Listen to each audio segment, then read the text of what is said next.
like with all married couples, gets tense after a while, and that applies to the most famous couple on the planet today, and that would be Mr. and Mrs. Claus.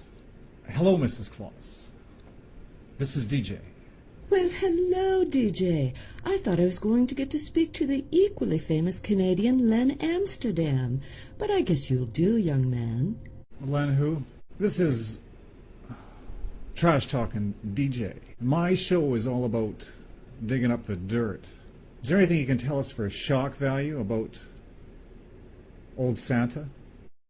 Well, DJ, living with the old coot is not all gumdrops and candy sprinkles, let me tell you.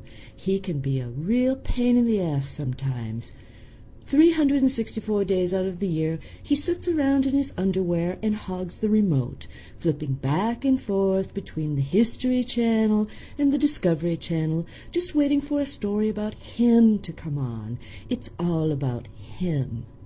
And don't even get me started on those damn elves. That is very shocking. Now, one thing you gotta admit about Santa, as a young man, he was a very good-looking dude. A real lady killer, but these days he's a bit of a fat slob. Boy, you got that right, DJ. He's really let himself go these last 400 years or so.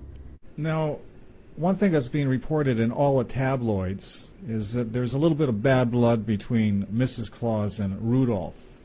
Is there any truth to those rumors? And can we expect reindeer steaks at the Claus summer barbecue this year? Rudolph has no manners. That's my beef with him. And he's a lush. Oh, I'll find my own way home from the bar. That's what he always says. I've got that big red nose, you know. Well, ever wonder why he's got a big red nose? And then every Saturday night the phone rings. I've lost my way home. Can you come pick me up? There's nothing worse than a bulbous-nosed reindeer repeating the same drunken stories over and over and over. Hey, I guide Santa's sleigh. Well, yippee for you. I guess you still haven't learned how to clean up after yourself, bozo head. There isn't anything worse than reindeer puke. Now, everybody knows how generous Santa can be with all those boys and girls that have been good all year long. Does this generosity extend to his long-suffering wife? Are you kidding me?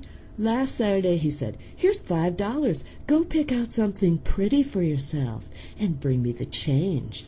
Bastard. Santa sounds like the typical husband to me. By the way, what's his favorite meal?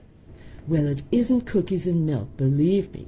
His favorite meal is a fifth of whiskey with a side of monkey bread that I make myself, from scratch.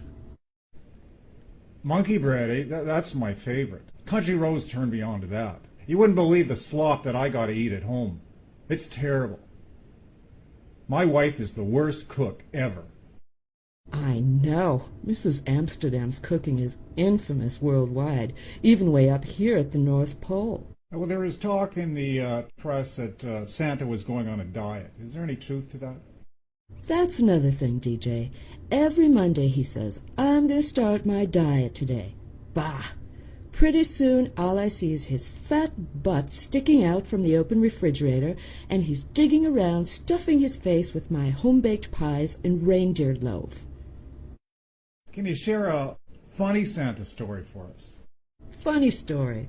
Well, one night I was just ignoring him like I usually do, when I heard, "Ho, ho, ho." I just thought he was enjoying an episode of Seinfeld, but it turned out he was having a small heart attack, and he was having trouble breathing.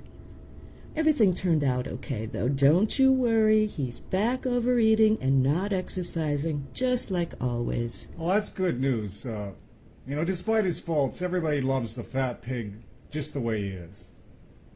Well, this has been one of the most shocking interviews ever for Trash Talk and DJ. It really brought things home about Santa. I want to thank you, Mrs. Claus, for popping in to the Len Amsterdam studio. Ho, ho, ho. Well, thank you, DJ. It's nice to talk to someone other than those creepy elves that are always underfoot.